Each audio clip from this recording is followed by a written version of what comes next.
Larina Belo. O tema de hoje é sobre a morte e suposta ressurreição de Jesus de Nazaré.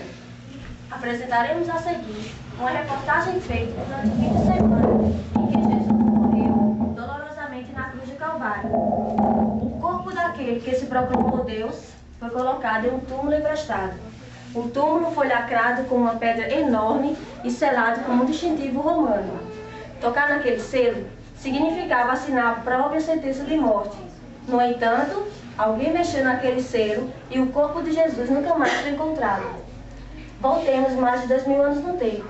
Fala agora a repórter Glória Passaroques. Meu nome é Glória Passaroques, estou falando ao vivo de Jerusalém. Estou aqui ao lado do túmulo de Jesus, na qual vou conversar com Maria Madalena, uma das seguidoras de Jesus. Maria, o que aconteceu aqui? Foi simplesmente inacreditável. Eu e minhas amigas combinamos de vir ao cemitério com as especiarias usadas de sepultamento. Não tivemos tempo de preparar o corpo de Jesus adequadamente para o enterro, porque o sábado já havia começado. Decidimos fazer as coisas direito, então voltamos ao cemitério. Pelo caminho, fiquei pensando em como removeríamos aquela pedra enorme, mas quando chegamos aqui, o túmulo já estava aberto. O que você fez? De repente, antes que eu tivesse tempo de pensar, um anjo apareceu e sentou-se naquela pedra gigantesca. Ele me disse que Jesus está vivo. Um anjo? Você está me dizendo um anjo? Isso mesmo, ele havia retirado a pedra. O anjo mandou nos avisar os discípulos. Então voltamos correndo para a cidade e contamos tudo a Pedro e a João. Obrigada, Maria, tudo isso é muito. Mas não é só isso. Enquanto eu estava chorando, um homem apareceu. Pensei que fosse o jardineiro. Ele quis saber se eu estava procurando alguém. Achei que ele pudesse saber o que havia acontecido com o corpo de Jesus, ou que ele mesmo tivesse levado embora. Então eu perguntei: foi o senhor que levou o corpo de Jesus? Onde ele está? Eu posso ir buscar se o senhor disser onde ele está. E o jardineiro lhe contou onde o corpo estava? Ele sabia? Podemos resolver essa situação agora mesmo? Mas essa é a questão. Não era o jardineiro. Ele olhou bem nos olhos e disse: Maria. Tomei um susto e então reconheci. Era Jesus, ele estava vivo. Bom, esse depoimento foi o que obtivemos de Maria Madalena, uma das seguidoras de Jesus. É com você, Falarina. Obrigada, Glória Passaroques. Agora vocês podem imaginar a falação que esse episódio causou entre os romanos. Vamos entrevistar uma cientista que esteve no local logo após a suposta ressurreição. Tínhamos muitas dúvidas sobre como as mulheres teriam conseguido retirar a pedra da boca do túmulo. Vamos conversar agora com a doutora Pedreira, perita em leis da física. Obrigada por estar conosco, doutora Pedreira. Eu que agradeço. Doutora, a senhora poderia nos explicar como alguém teria conseguido rolar aquela pedra tão grande, enorme, que fechava o túmulo? A senhorita Glória trata-se de uma lei física, simples de lhe enterrar. Quando se corrota um morro para fazer um túmulo, usa-se uma alavanca. A seguir, constrói-se uma rampa que se inclina em direção à porrota do túmulo. A pedra é amarrada no topo da rampa e é calçada com pedras menores para que não role. Quando o corpo é enterrado com pedras menores, são removidas e com pedras grandes é rolado e o túmulo é lacrado. Doutora Pedreira, a senhora esteve no local da pedra? Que tamanho a pedra era? Tive sim. Fui chamado imediatamente para examinar e ver se alguém havia mexido na pedra. Essa pedra, em particular, pesa a cerca de 2 toneladas. As mulheres jamais poderiam ter removido a pedra daquele tamanho. E com os guardados por perto, seria impossível alguém remover a rocha. Tudo isso é um grande mistério para mim. Em minha opinião, a única coisa que poderia ter removido uma pedra daquele tamanho seria um terremoto. Você não ouviu falar em terremoto por aqui recentemente? Não, doutora. Obrigada por sua participação em nosso programa, doutora. Eu que agradeço mais uma oportunidade. Depois de mais de 2000 anos, muitos cristãos fiéis continuam viajando pelos continentes, anunciando que Jesus ressuscitou mesmo dentre os mortos. Na verdade, alguns afirmam ter testemunhado a suposta ressurreição e acabaram sendo mortos por causa disso. Eles afirmam, entretanto, por que eles morreriam em favor de uma mentira? Eles afirmam que Jesus era realmente o Messias. Temos agora a presença no nosso programa da doutora Tedigas, perita em estatística e comportamento humano. Muito Muito obrigada por estar conosco, doutora Tedidas. Eu te agradeço. Doutora, a senhora poderia nos explicar o que leva alguém a morrer por um fato que não foi comprovado? Ele pode não ter sido comprovado para você, mas para essas pessoas ele não foi descomprovado. Veja bem, esses homens e mulheres passaram muito tempo com Jesus e essas pessoas sabiam que ele era o Messias a quem as profecias do judeu faziam referência. Nas escrituras judaicas existem mais ou menos 60 profecias diretas e quase 270 referências indiretas acerca do Messias. Ou seja, o que realmente impressiona é que Jesus cumpriu todas elas. A senhora está brincando, doutora Tedidas. Quais são as possibilidades disso mesmo ter acontecido? Deixa-me explicar da seguinte maneira. A chance de alguém cumprir apenas 8 profecias escritas por homens diferentes durante um espaço de 100 anos é menos de 1 em 10, em seguida de 17 zeros, ou seja, é praticamente impossível. Doutora Tedidas, a senhora poderia analisar o comentário de que Jesus conhecia tão bem as Escrituras e tinha tanto desejo de ser realmente o Messias, que ele tenha cumprido as profecias por conta própria? Falaria, as profecias a respeito do Messias estão fora do controle humano. Por exemplo, onde ele nasceria? Quem iria traí-lo?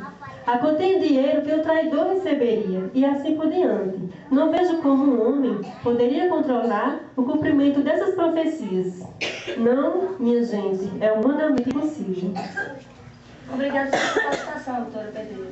Agradeço a você. Desculpa, falha nossa. Depois de mais de 2000 anos, o mistério a respeito de Jesus de Nazaré continua intrigando as pessoas. Ainda hoje, muitas cartas circulam por aquela região. Elas afirmam, foram escritas pelos discípulos de Jesus. Ela afirma que Jesus era mesmo o Messias. Assim o mistério continua. Sou Palarina Bela, obrigada por sua audiência.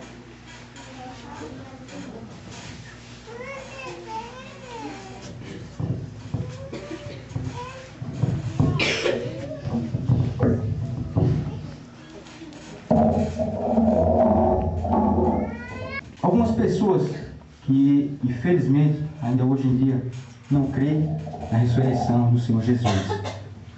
Nós vimos, por parte de algumas pessoas dessa peça, que, na verdade, eram pessoas incrédulas. Nós podemos provar, pela palavra de Deus, que o Senhor Jesus ressuscitou. Da mesma forma que ele se entregou ali na cruz do Calvário.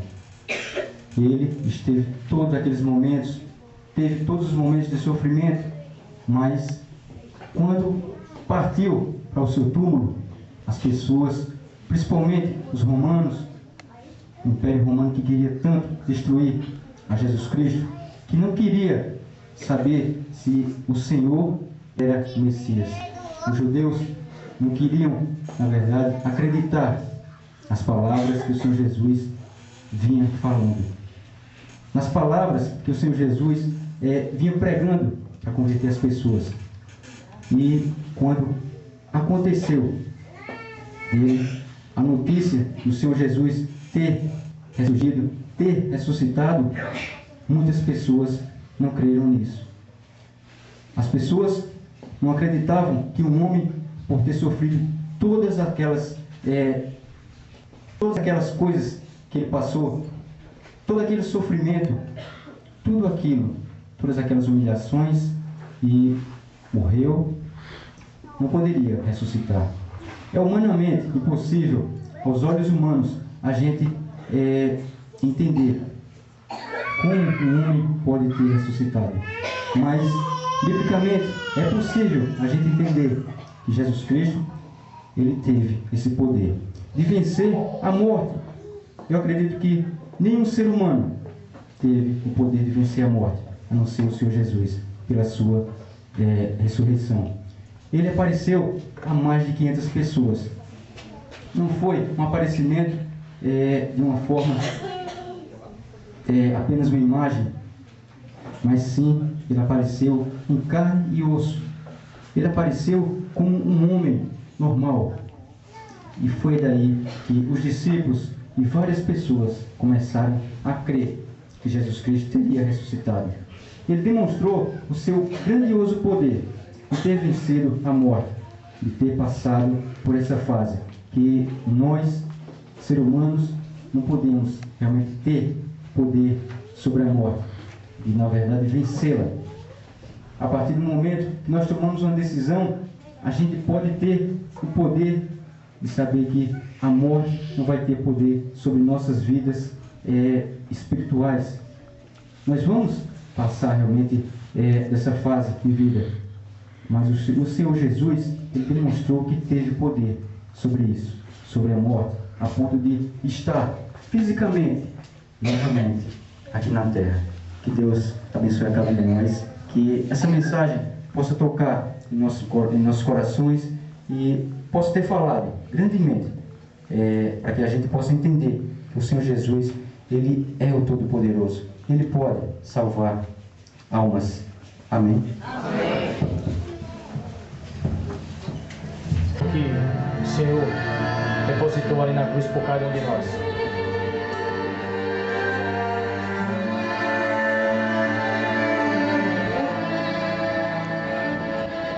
Foi tentado o Rei dos Reis, humilhado por quem não conheceu, veio para os seus, mas ninguém o recebeu. Sofreu tanta solidão, foi até a cruz e não se entregou.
Foi diante de Pilatos, mas não quis julgar.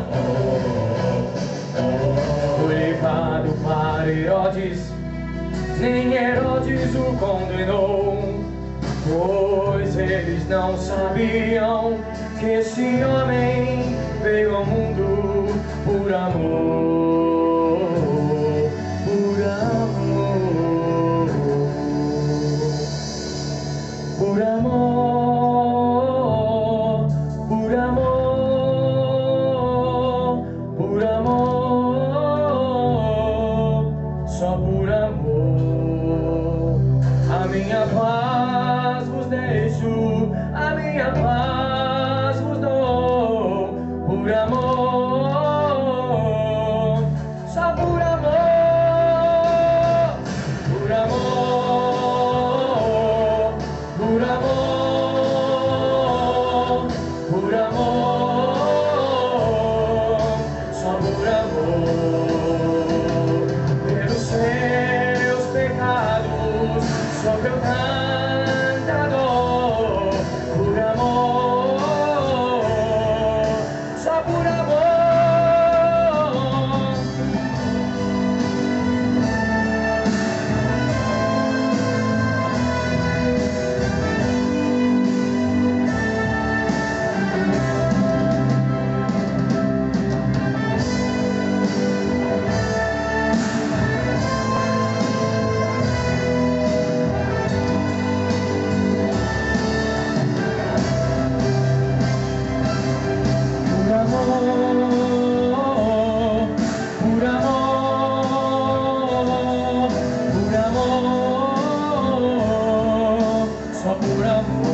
amor, só por amor.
Com teu amor me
poder estar aqui mais uma vez com os irmãos para aprendermos mais um pouco da parte do Senhor.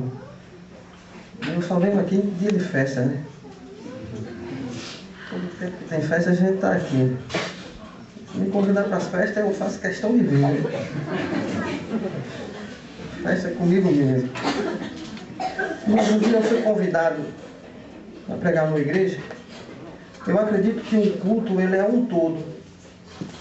Eu acredito que o culto ele é um todo. Assim, não existe, eu não acredito que existem momentos mais importantes no culto do que outro momento. Assim como é um momento importante na hora que alguém vai dar um testemunho, assim também como é um momento importante no momento em que a pessoa está louvando a Deus, assim também como é um momento importante no culto. Assim como as meninas estavam aqui apresentando, fazendo os seus gestos, assim como é importante também a hora da pregação. Então, para mim, o culto é um todo. Todos os momentos no culto são importantes. Não existe um mais importante do que o outro. Para mim, o culto ele é um todo. E um dia eu fui pregar numa igreja, a Igreja Batista de Bolocongó. E eu cheguei na igreja, quando eu sentei, minha esposa estava comigo, quando a gente sentou, a pessoa que estava dirigindo o culto olhou para mim assim, meio que espantado. Depois ela teve lá um espaço e veio para mim, sentou do meu lado e disse assim: irmão, não é você que vai pregar hoje não. Não sou eu que vou pregar? Não, não é você não. O irmão está escalado para pregar aqui a semana que vem. Não é hoje. Hoje já tem um pregador para pregar. Tá bom. Então eu fiquei ali, eu já estava adiantado uma semana mesmo, né? Fiquei ali sentado, assisti o culto e louvei a Deus com todos eles. Na outra semana eu estive lá e preguei, fiz o que tinha que ser feito. Um outro dia eu fui convidado para pregar em outra igreja. E quando a gente sentou lá no banco, a gente chegou primeiro, eu gosto de chegar cedo quando a gente é convidado, a gente sentou lá no banco e de repente chegou outra pessoa para pregar. Eu disse, meu Deus do céu, eu errei de novo. Será que eu estou adiantado mais uma semana? E é interessante porque essa pessoa que chegou para pregar chegou falando com todo mundo, pegando na mão de todo mundo e cumprimentando todo mundo. A igrejinha bem pequenininha, uma congregação bem pequenininha. Mas dessa vez eu estava certo, quem tinha que pregar era eu. Eu estava na data correta. Ele é quem tinha se enganado. Mas sabe o que foi que ele fez? Quando alguém chegou para ele e disse, olha, tu não vai pregar hoje não. Tu vai pregar semana que vem. Ele simplesmente foi embora. Simplesmente ele foi embora, porque não era o dia dele pregar. Não era o dia dele pregar, então ele foi embora. Não, eu vou embora, não sou eu que vou pregar mesmo, é outra pessoa. Ele não podia ter assistido o culto, louvado a Deus, assim como a gente fez lá na outra igreja. Sabe por quê? Porque não existe, irmãos, um momento mais especial no culto do que o outro. O culto é um todo.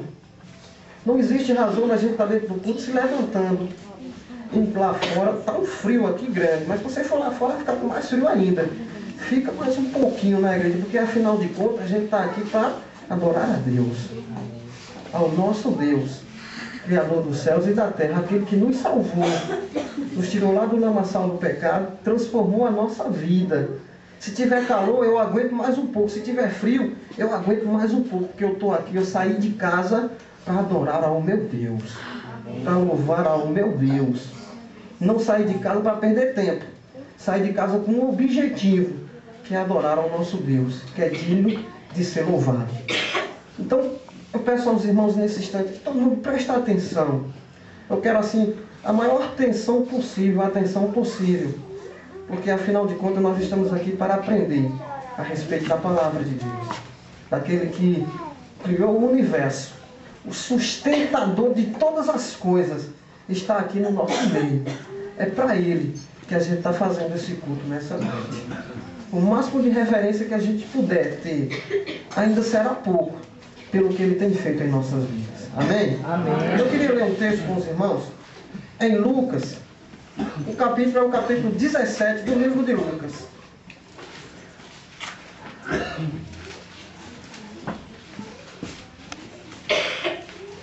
Na última vez que eu preguei, foi que a gente estava assim 2 horas falando, tinha um pessoal que dormia, era muito, eu não sei porquê. Não sei por que eles estavam dormindo tanto. Né? Amém. Diz assim o texto da palavra de Deus. E aconteceu que, indo ele a Jerusalém, passou pelo meio de Samaria e da Galiléia. E entrando numa certa aldeia, saiu ao encontro de 10 homens leprosos, aos quais pararam de longe. Levantaram a voz dizendo: Jesus, mestre, tem misericórdia de nós. E eles vendo, disse: ide mostrai-vos aos sacerdotes. E aconteceu que, indo eles, ficaram limpos. Um deles, vendo que estava são, era samaritano. E respondeu Jesus, disse: não foram 10 os limpos? Onde estão os 9?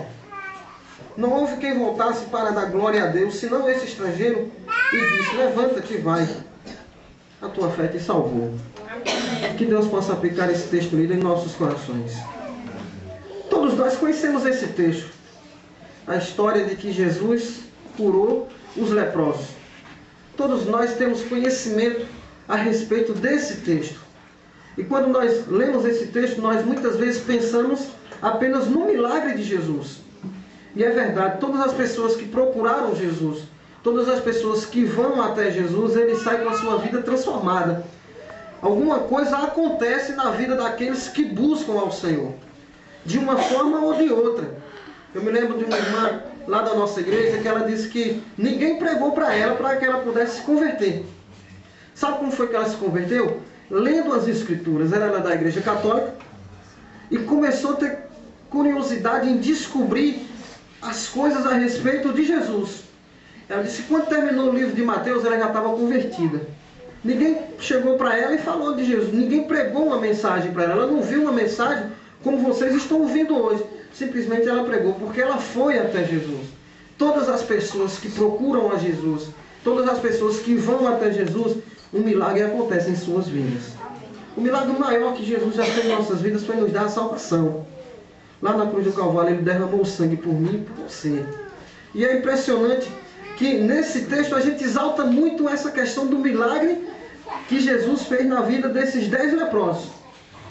Mas eu quero que vocês sintam um pouquinho de raiva desses leprosos, assim como eu também. Por quê?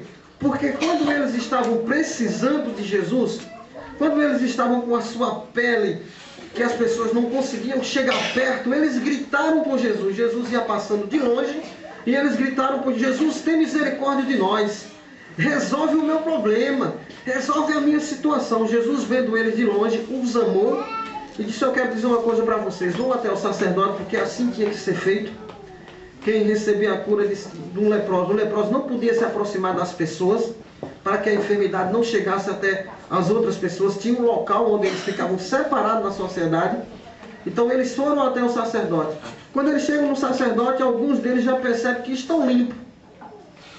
E era motivo de todos eles voltar para Jesus e glorificar a Deus, e agradecer ao Senhor, e agradecer a Deus pela bênção que é ter o seu corpo restaurado outra vez, a sua pele restaurada outra vez. Mas o texto diz aqui que apenas um voltou. Aí eu fico olhando assim: não é bom que Jesus não tivesse curado todos eles, né? Para eles aprenderem. Era bom que Jesus dissesse assim: só o que tiver um coração grato, que voltar a mim, é que vai ser limpo. Só ia ser limpo um, mas não foi desse jeito. Foi lá os 10 receberam a bênção e apenas um voltou em reconhecimento para agradecer a Deus e dar glória aos pés de Jesus. Jesus se sentiu assim meio que: cadê os outros 9? Não eram 10 que estavam com a mesma dificuldade? Não eram 10 que estavam com a enfermidade? Eram sim, mas apenas um voltou para agradecer. É interessante, irmãos, essa questão. Nós estamos em um culto de ação de graça, não é isso? Nós não estamos num culto de ação de graça? Por 4 anos aí do grupo das meninas e gestos. Precisa ter sinceridade dentro do nosso coração. O fato de se agradecer envolve sinceridade. Porque talvez eu torne apenas um ato litúrgico. Um culto de ação de graça. Uma liturgia pura, onde eu sei o que vai acontecer no início e também sei o que vai acontecer no final. Mas no final das contas, eu não agradeci ao meu Deus por tudo que Ele fez na minha vida. Tem um pensador cristão, Spurgeon, o príncipe dos pregadores, o orgulho dos batistas, ele dizia o seguinte: ele dizia que pelo fato de eu saber que Jesus morreu na cruz do Calvário por mim é um motivo bastante para que eu possa adorá-lo, para que eu possa louvá-lo, para que eu possa bajulá-lo toda a minha vida. Porque Jesus morreu na cruz do Calvário, era eu que tinha que ir, você é quem tinha que ir. E Ele morreu por mim e por você. É motivo da gente agradecer a Ele a todo instante, a todos os momentos, com um coração sincero, para a honra e glória do seu nome. Ele é soberano e na hora certa, no momento certo, Deus vai fazer a gente entender no nosso coração que Ele também está conosco. Interessante, irmãos. Então, um testemunho próprio nosso que a gente tem vivido, né? E nós temos vivido isso. Minha esposa disse para mim assim: nunca mais eu quero saber de igreja. Chegou para mim e disse assim: eu não quero nunca mais saber de igreja. Eu disse, por quê? E eu até entendo porque ela está dizendo isso. Eu até entendo, porque nós, desde que casamos, minha esposa já teve 3 abortos. 3 abortos. Já foram tantos que eu nem sei mais se foi 3 ou foi 4. E agora, nesses últimos dias, 20 dias atrás, ela teve outro aborto. E esse foi mais duro para nós, né? Porque a gente ainda conseguiu bater ultrassonografia. Os outros não, a gente nem sabia que ela estava grávida. Mas batemos ultrassonografia e ouvimos o coração do feto, né? E traz uma emoção assim muito grande para ti. Principalmente para você que vai ser marinheiro de primeira viagem, né? Você fica assim emocionado quando escuta o coração lá batendo. E certo, e a gente foi fazer lá uma ultrassonografia de pré-natal, com o médico acompanhando, o médico dela acompanhando. E quando a gente chega lá na clínica para fazer a ultrassonografia, a médica que estava atendendo, fazendo a ultrassonografia, perguntou para ela: você sentiu dor? Ela disse não. E eu lá, porque eu queria ouvir o coração do rapaz lá, da moça batendo, né? Estava lá todo empolgado. E ela disse, não senti nada. Tem certeza que você não sentiu nada, não teve nenhuma hemorragia, não senti nada. Você teve algum medo? Eu disse, não tive nada. Ela disse, isso é incrível. Porque o coração do feto está parado. O coração do feto está parado. E eu não sei como é que isso pode ter acontecido. Porque você está dizendo que não teve nenhuma hemorragia, não teve medo, não sentiu dor nenhuma, e ela não tinha sentido nada. Se a gente não tivesse ido fazer essa ultrassonografia, a gente estava ainda hoje pensando que o bebê estava lá. Mas o certo é que a criança tinha morrido.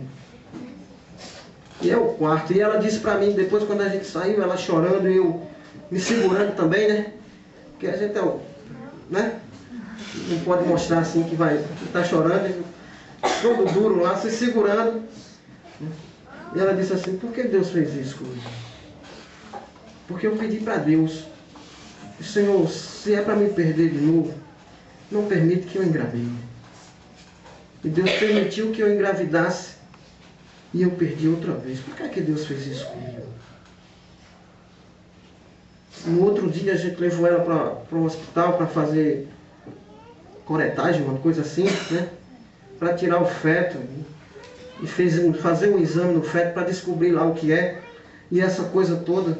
Mas o certo é que nesse problema todo, porque já são 3 ou 4 que a gente tem perdido. E ela chega para mim agora e diz, eu não quero nunca mais saber de igreja. Não quero saber mais dessas coisas não. Porque eu vejo pessoas aí irresponsáveis, pessoas que fazem as coisas erradas, pessoas que não buscam a Deus, pessoas que não querem nem saber dessa coisa de Deus, que não respeitam nenhuma ética e tem conseguido ter os filhos. E eu peço a Deus direto, tenho orado a Deus, fazendo a coisa certa e ainda não consegui. E eu fico inquieto com essas coisas, né? Eu fico inquieto com isso. E quando foi de madrugada, a gente foi orar a Deus. Eu fui orar ao meu Deus. Porque eu também tenho um problema de insônia grande, eu não consigo dormir muito, né? E sempre às madrugadas a gente está acordado. E quando ela estava dormindo lá, eu Me ajoelhei lá no local lá onde eu gosto de me ajoelhar e fui orar a Deus. Como seria ruim a condição de vida dele? Como seria ruim e a dor seria muito maior para você? Então aguarda mais um pouquinho, que eu estou no controle de todas as coisas. Então a gente precisa ter esse coração sensível para entender as coisas que Deus está fazendo. Porque se for falar para qualquer pessoa que não conhece de Deus, ele vai dizer assim: você é louco, você é maluco, Deus não está nisso. E eu digo para você: Deus está, porque o meu coração é sensível. Dizendo o seguinte: quando nós temos um coração sincero diante de Deus, quando nós temos um coração sensível, quando nós reconhecemos que o mérito não é para nós, a glória não é nossa, a glória é para Deus, a bênção do Senhor vem completa. Amém. Veja aí o verso 19 do texto que a gente leu.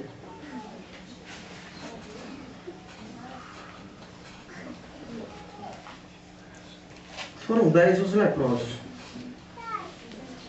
que receberam a cura do Senhor, todos os 10. Apenas um voltou para agradecer. Apenas um voltou para agradecer. Julgo que esse tinha um coração sincero. Julgo que esse reconhecia que ele estava bom, curado, não por suas forças, mas pela atuação de Deus, pela atuação de Jesus.